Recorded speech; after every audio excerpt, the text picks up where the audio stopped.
Hey, it's Coach T. We're back with another Affinity Publisher 2 quick dive video. This time what I want to look at are the FX options that are available down here.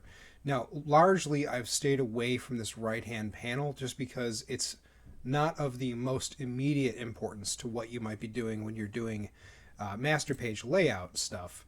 But we're beginning to get to the point where if you're getting comfortable with the interface, you're probably starting to notice all these other bells and whistles that might have been overwhelming up until this point. And you might be wondering, well, how do I do something like dropping shadows or outlining, stuff like that? So we're going to take a look at that in this particular video. And what I want to do is I just want to clean this area up a little bit. Oh, I'm editing my template page when I should be just selecting and deleting all of this information. So let's just focus on this news title that I have here.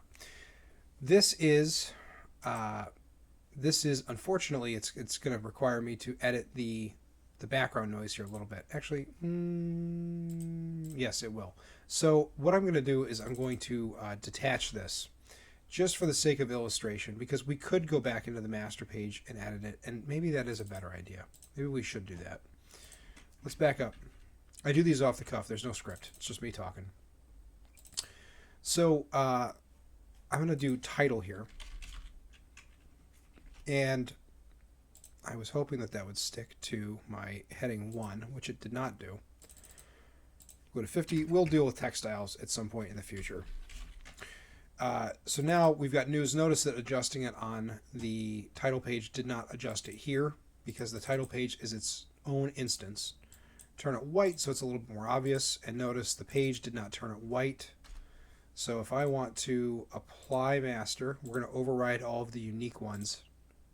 Okay, that got rid of my blue box, and now I have title. We can change this to news. Okay, so we're going to work on just the master page for the dark background too. I have my margins on so I can see exactly what it is that I'm up to. And I want to highlight, or at least click on the element that I need to apply my FX to. And you'll notice it's gone over here. That's because the FX button is only available via the Layers tab right here. So I'm going to pull this out so we can take a look at this in this tray. We have paragraph settings, which are all sorts of text manipulation and settings that you can play with.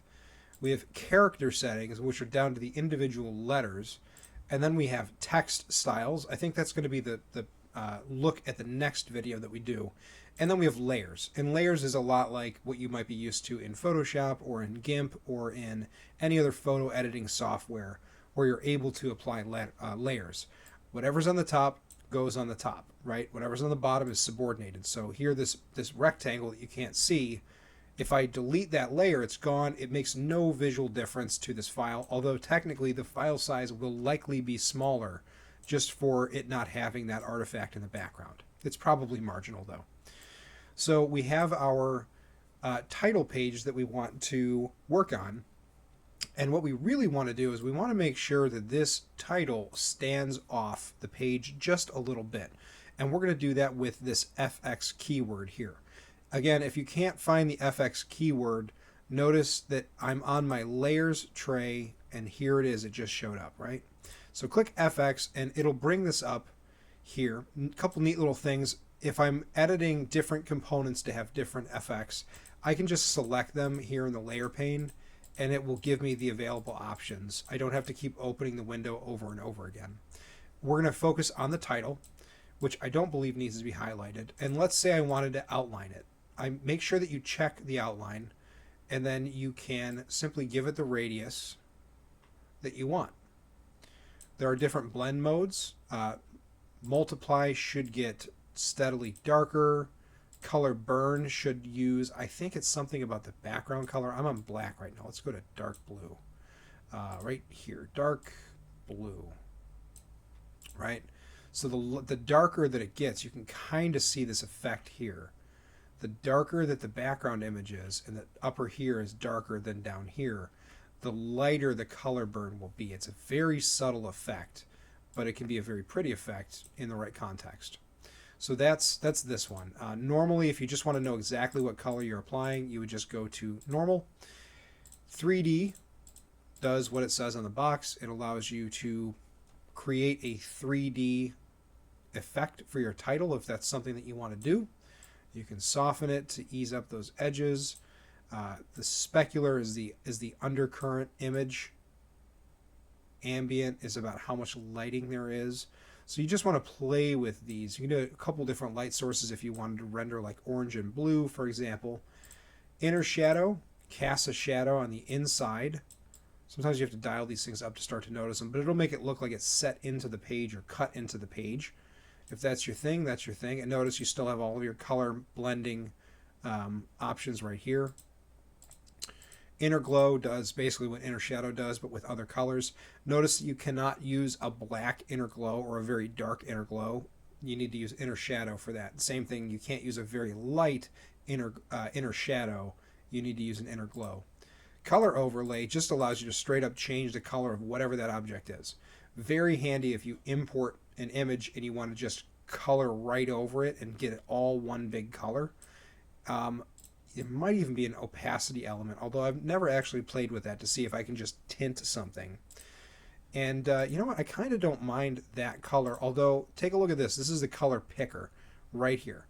So I want to click on the red, but if I click and drag, let's say I want to get the color of this mountain, click and drag to where it is on the screen that I want to go, and then just double click on it one more time, and there it goes. Now it sets it.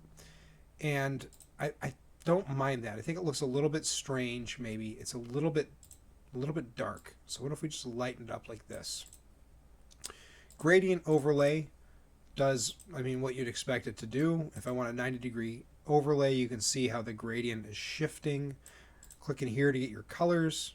Click on this little guy here, get my color. Now I've got a red, and maybe we'll do another color picker here. We'll do a color pick to the upper mountain, and we'll do a color pick to, that did not work. Color pick to the upper mountain. Oh, I forgot to click there. And then we'll do a color pick to this magenta color.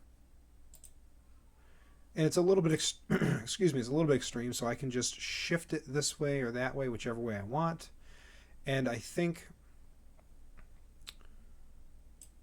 I want it kind of like this. And I can play with the angles. I can scale the X. I can scale the Y. There's a whole bunch of different features that I can do there. And I can even dial down the opacity if I want, just a little tinge. I can also use an outer glow. And that does exactly what it says in the tin. It kind of makes it glow a little bit. So if I wanted a kind of campfire-y effect, I can dial that down to orange and make it look a little bit seared. Kind of like this. Just makes it stand off the page. And then oftentimes what we use is an outer shadow. And with an outer shadow, we want to give it, first of all, intensity. And then we need to give it some offset and a little bit of radius. And you can see as I dial the radius up, it kind of burns around the page.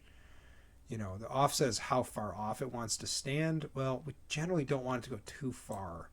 And the intensity is the severity of it, right? So just keep the intensity light. You can always dial back the opacity for a subtle effect. Turn on my gradient overlay too.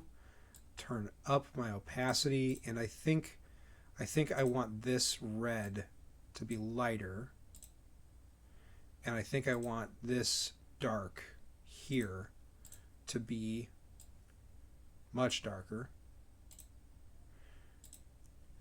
And let's see, what else can I do? I kind of like it like that. I just need to play a little bit with it. Oh, look at that. That pops. So now I have a couple of FX that I applied. And you can do this to any image that you upload as well. If I come back to my blue dot from many videos again, I'm on my layers tray. I go to FX and I want to go to color overlay. Now it's black. Now it's yellow. I can do anything like that. So that's just a little bit of a deep dive into the color tray to show you how you can use a couple of simple FX tools to make text in particular really pop off the page. If you like this kind of headfirst dive into one function, one feature of software to kind of go at your own pace, if you like these videos aimed at adult education and really empowering you to make cool stuff, consider subscribing to the channel. That's all I ask. I'm not here to sell you anything. I think in the next one, we're going to really take a look at these text style tabs over here and all of the different neat things that you can do with text styles. So I'll see you in the next one. I'm Coach T. Thanks for listening along.